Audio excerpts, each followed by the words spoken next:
Welcome back to Learning with Merit. Today we are going to take a look at debugging in Eclipse. These are some very useful tools that we can use whenever we are working with Java code to help us visualize what's going on and keep track of everything in our code and find issues with it. So the first thing we're going to take a look at here is I have demo.java and player.java, and we're going to go over those just so we have some context for what's going on. First of all, I imported ArrayList and random so that I can do a few things in this page. You'll also see that I have my class is called demo. Here in the main method of my class, I have basically all of my demonstration code. This really isn't designed to do anything other than provide good demonstration code for what we're doing. So here I have two player objects that I created, one using a default player constructor and one providing some values, a second player constructor there. And then here at player one, I'm doing a method called add to inventory, and I've added sword, shield, armor, potion, and magic. We'll take a look at that. And then I have player one display inventory so we can see what's in the inventory. That's another method that I wrote, and we'll look at that in the player class.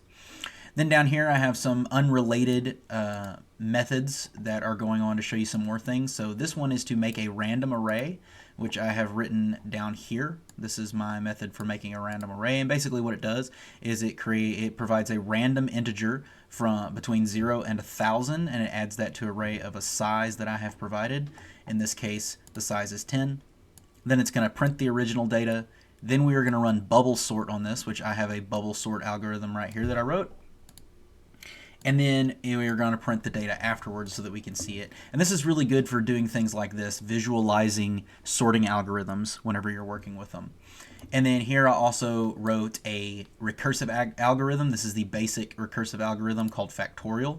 And this is down here. And by the way, bubble sort is also a recursive algorithm because it calls itself inside of itself. There are other ways to write bubble sort. This is just the way that I happen to write it this time. But in this case, we have this simple recursive algorithm for getting a factorial. So basically, if I do like a factorial of 5, for example, it's 5 times 4 times 3 times 2 times 1, right? And that returns the value there. So we'll show you how to actually look into that and see what's going on there. And then I've got two values down here. This is make random array and print array, and that's just so that we can see what's going on. Already told you about make random array, but print array is just going to print an array out and make it look like an array value like you might see in something like Python. So that's what's in my main or my demo class here. In player, I've got a lot of stuff going on because I wanted to make a class so you could see how to debug with classes. Here we have our instance variables. We're going to have name, health, damage, defense, and then an inventory that is an array list. I have a player constructor right here, which we default to player 1, a health of 100, a damage of 10, a defense of 10, and a blank and empty array list object there in inventory. And then of course here we have our second player constructor. This one allows me to provide values for all of those. So name, health, damage, defense, and inventory. Makes it pretty simple there. I just provide those values when I create those. And then I have a couple of methods. One, I have a player attack. So this is what it does if the player attacks. It just prints out the player attacks and does so much damage. And then we have the toString method down here that I have overridden from the objects class, and this is just going to return the name. So if I treat like this right here, when I use the object like a string, it's going to run this method automatically, and it returns the name. And then I have a group of getters here. They're pretty simple. Trying to use good Java practice here, writing private for all of these so that they're not accessible outside the class. And so what I have is a group of getters. Some of them are a little redundant because they're just returning the health, damage, defense, and the inventory. So we have get health, get damage, get defense, and get inventory. Then I have another one. This one's special. This is display inventory. So this is going to print out the inventory so that we can see it. Then I have in my setters, I have one for set health, and these are going to be a little different because I want to limit the amount of health that I can have. So I want it under 500. If it is under 500, then we will just go ahead and add the health. Otherwise, we're going to set the health to 500. Same thing for damage, except it's 1,000. Same thing for defense, except it's 1,000. And then inventory, we're just going to add an item to the inventory right now. We may need to, expand upon this if we're actually going to write a full player class with all the stuff that they can do. But this is just a quick little example here. So the first thing we're going to do when we want to start debugging is we actually need to get into the debugging view of this. Now, if we hit debug up here, for mine, it's not going to automatically switch because I've already set it up to have a debug view. But once you hit this debug thing, it's going to ask you if you want to go into the debug view. So up here at the top, I'm going to click on debug, and it will take me into my debug view. So remember, when you hit that debug button, it's going to be like, hey, do you want to go to the debug view? And you should say yes. And this is pretty much what you will be greeted with. What we have is we have our files that we're working with right here. You'll have something that says variables, expressions, and breakpoints. You'll have something that says consoles, problems, and debug shell. So I'm going to leave it on console, and I'm going to start with variables. The first thing we need to do in order to start debugging is set something called breakpoints. Basically what a breakpoint is it's a point in the program in which you want the execution to stop. So maybe I'm good with everything up here, but right before it displays inventory, I want to stop there. So what I'm actually going to do is I'm going to set a couple of these. So on line 19, I'm going to toggle a breakpoint. And then on line 26, I'm going to toggle a breakpoint. And we're going to start with just there for now. Right? So then what I can do with my two breakpoints, I can hit debug, and I have debug up here at the top, and I'm going to hit that. And what you'll see is it highlights to this line right here. So the program has executed all the way up to this point. If I look over here in variables, what I have is I have several variables. And in this case, I have player 1 and player 2. These are my two objects that I created on lines 16 and 17 here. And the great thing about this is I can actually look inside of these objects and see what's going on. So if I hit the drop down here, I can see the damage, the defense, the health, and even the inventory for player 1. Now player 1 doesn't have anything in the inventory yet, so when I hit that drop down arrows, there's nothing there. And I can hit name, and I can see some extra things that have to do with name there. But I can see the damage, defense, and health values of player 1 right now. And remember, I'm on line 19. I haven't executed line 19 yet. That's why there's nothing in the inventory. If I look at player 2, I can see my damage, defense, and health are all 500, which I set right here. And then if I look in inventory, again, there's nothing in my inventory for player 2.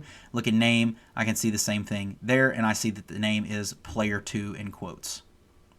So I can actually look into the objects and see the data that's associated with those objects whenever I look in my variables. And I can also see other variables too, but this is one of the more useful tools, I think. Now, we can take this step by step. There's step into up here at the top, and there's also step over. Step into is going to take us into the method that's actually running, or the function or whatever we're looking at that's actually running the stuff. But if we don't care about stepping into it and actually seeing step by step what's going on in that method, we can use step over. That's what we're going to do here. So I'm going to click step over. So that runs line 19, and now we're on line 20. Well, that should have changed something in player 1. And we can see right up here it says add to inventory returned. No explicit return value. So it doesn't have a return value, but if we go to player 1 and check inventory, we'll now see that at spot 0 we have a sword, right? And we're going to leave that up as we go. So we're going to step over again, and we'll see that now at 1 we have shield. Step over again, step over again, step over again. Now we're at line 26, and we see that in our inventory we've added these 5 values. Now that's very helpful to me because I can see exactly what's going on as we go. Right? I find that very, very useful. Now if I look over here and we're at display inventory, if I hit step over again, we will see down here it has displayed the inventory that we just watched get placed into the data here for player 1. And remember, player 2, we haven't added anything to player 2, and we still see nothing there. Okay, so that really helps us keep track of our objects and what's going on there. But now I've got a new little debug toggle here. So I'm going to hit step over one more time, and I'll see that, ooh, data has arrived over here. And so I can see the random array that got created even without printing it. So I can see 230, 584, 553, 709, right? All of those values that just created, and we have 0 through 9 in our index values for that data variable. Again, very useful, especially when working with arrays if you want to see what's going on. Okay, so now that we know how to toggle breakpoints and we know how to look through the variable values, right, this can be very helpful for us watching certain things occur. So I'm going to go ahead and hit stop in my debugging, And I'm going to get rid of that breakpoint there. And I'm going to get rid of the breakpoint here. I'm going to come down here, and I want to see what happens at bubble sort, right? I want to see what happens when I get to bubble sort. So I'm going to go ahead and hit debug. And we will see that here is my data that I have. And I'm going to step into this time. So instead of step over, I'm going to step into. What step into is going to do is it's going to take us inside this bubble sort algorithm, which is right here, and walk us through what's going on there. So I'm going to hit step into. And you'll see that it took us to the bubble sort algorithm. And now I can watch over here and literally watch how the bubble sort algorithm works. So I'm going to hit step over. And we see that N starts at 10, I starts at 0. And we're going to keep stepping over. And we say that I went to 1. I went to 2. All right, now this is really cool. We finally got to a point where we're going to swap a value. So we're actually at the point of swapping a value. So index 2 has become 481. Index 3 is still 481, but we have a temp value that stores that 756. So if I keep doing this, what you'll watch over there on the right-hand side is you'll literally watch the bubble sort algorithm work. It is moving those values that are larger towards the top, right? And I went a little too far that time.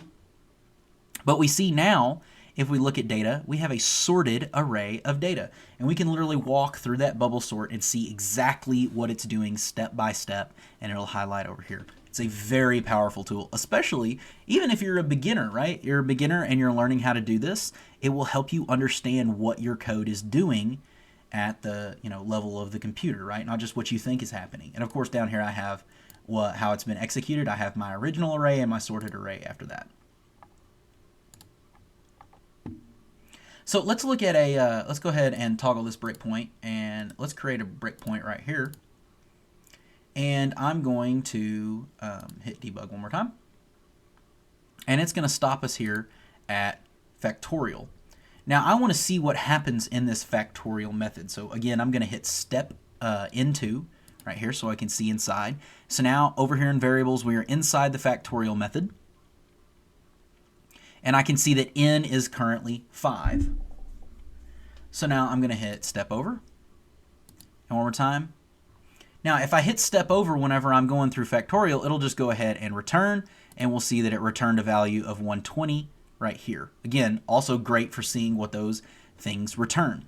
But maybe I wanted to see what was happening recursively as we went that. So I'm going to hit stop. I'm going to debug again.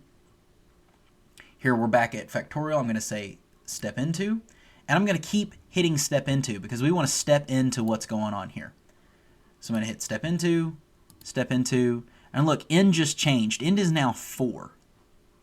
And then if I hit step into again, we'll see that n is now 3. And again, now it's 2. Now it's 1. And now something interesting happens. Now that I've gotten to 1, this is going to return 1. So now here's something interesting. If I watch right here, I see that factorial returned 1. We're back at n is 2. I do step into again. We see that factorial returned 2. We see that n is 3. We keep going. We see that factorial returned 6. We see that n is 4. We see that factorial returned 24. Now n is 5. And finally, we see that factorial returned 120. And that's 5 times 24. So we're actually able to see what happened at each step of that recursive algorithm as we were going through. And that's extremely useful, especially when you're trying to teach or learn about recursive algorithms, because understanding what's exactly going on in each step is going to be difficult, especially when you're beginning.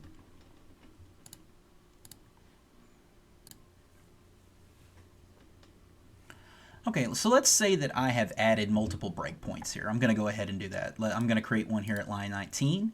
I'm going to create one here at line 26, maybe one at line 29, and we will add one right there at line 34. So maybe I want to add multiple breakpoints like that to my code. And I'm going to go ahead and make sure I've cleared my debugging. And let's say that I want to debug. And it, of course, stops at the first breakpoint. But I have multiple breakpoints here. And I want to maybe leave them, but not get rid of them. there is a Breakpoints tab. And what I can do is I can check or uncheck certain breakpoints for whatever I'm going to debug. So let's say maybe I only want to leave the factorial one on there, so I'll do demo line 34. So I'm going to leave this one on. I'm going to hit debug, and what it does is it takes me all the way to factorial. It leaves my breakpoints on there. I can turn them back on, but it takes me all the way to factorial. So that's what the Breakpoints tab is for, and it's very useful for turning on particular breakpoints. Maybe, you know, you think you fixed something there and you want to leave the breakpoint just in case you need to go back to it. There's a lot of different use cases for this, but maybe you just want to focus on one, so you're debugging at a certain spot. One other thing about breakpoints, let's say that I have created multiple breakpoints here, and I stop and I debug. So it starts me here at line 19, and I just want to go ahead and go to the next breakpoint. I can hit resume up here at the top, and it will take me to the next breakpoint. And resume, next breakpoint, and resume, next breakpoint. So you can really have it slow down the execution of your code to see exactly what's going on at particular points. And so Breakpoints tab is very useful. Let's take a look at the Expressions tab now. So over here we have the Expressions tab. And what this is for, this is actually pretty useful depending on what you're actually doing. So this can be very useful whenever you have methods like for player here. So what I'm going to do is I'm going to put a breakpoint at line 26. And I'm going to run my debug, and you'll see that it takes me to line 26. But look at variables, I have player 1 and I have player 2. Now there are some methods that we can run on player 1 and player 2. Now, instead of maybe writing it over here, maybe I want to write a quick expression just to see a return value. What is getting returned at this point in the code for a particular thing. So let's do player 1 dot, let's get the damage of player 1. That's one of the methods that I can run.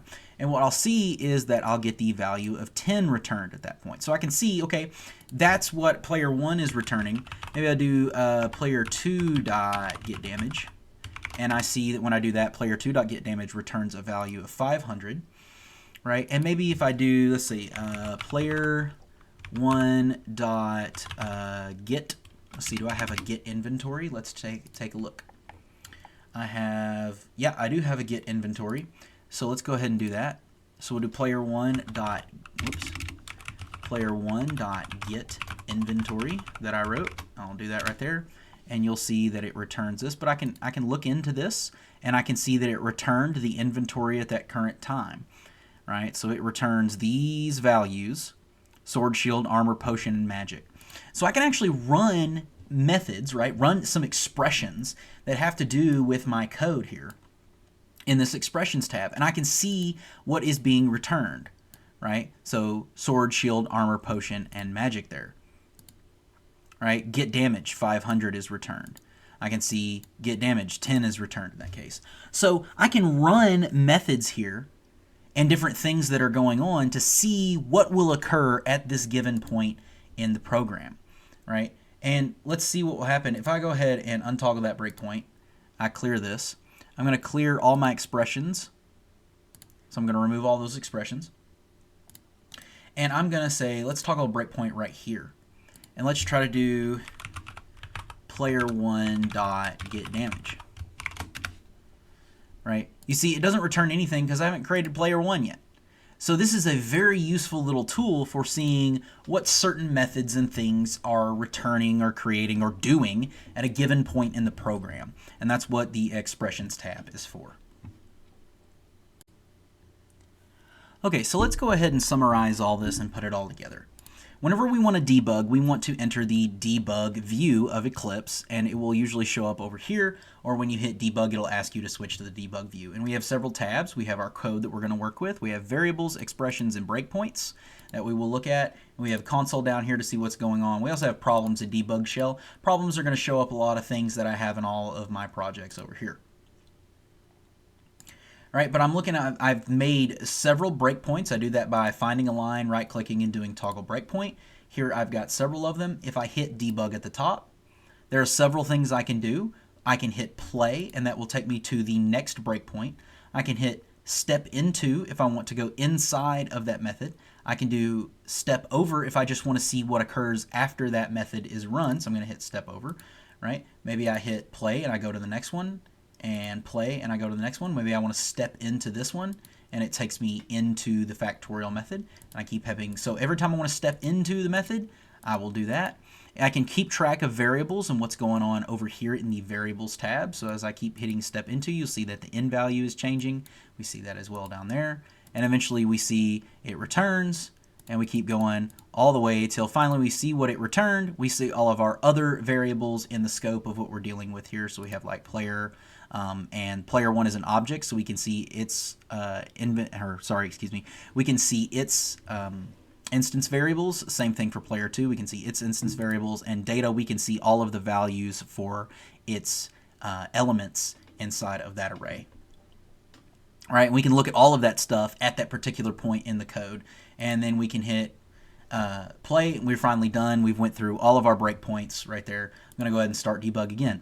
If we want to, right, I'm going to go to, let's see, right about there. If we want to, we can toggle different breakpoints. So I can say maybe I don't want to do the first 2 breakpoints like I just did. I want to start on line 26 like I am now. I'm going to hit stop. I'm going to hit debug, and you'll see that it starts me on line 26, and that's what breakpoints is for. Expressions is to do different things, like call methods and things like that. In this case, maybe I want to see what player 1's, I don't know, let's see. Let's just see what player 1 returns. All right, if I just do player 1, you'll see, oh, there's everything we got there. Maybe I want to do player 1.toString. We see, oh, the name is player 1 written like that, and that's what the toString method returns. Maybe I want to do player 1.getInventory. We'll run that, and then I can expand that to see the values in the inventory at this current point in the program. Right? And I can see other things about those values if I want to as well. Okay? So ultimately, there's a lot of different things we can do with this debugger program. It's very useful, especially when you're struggling with a problem, and I personally can recommend this if you're trying to understand certain types of algorithms and how they work. Being able to see what's actually happening step by step through the code as it's occurring can be very, very useful.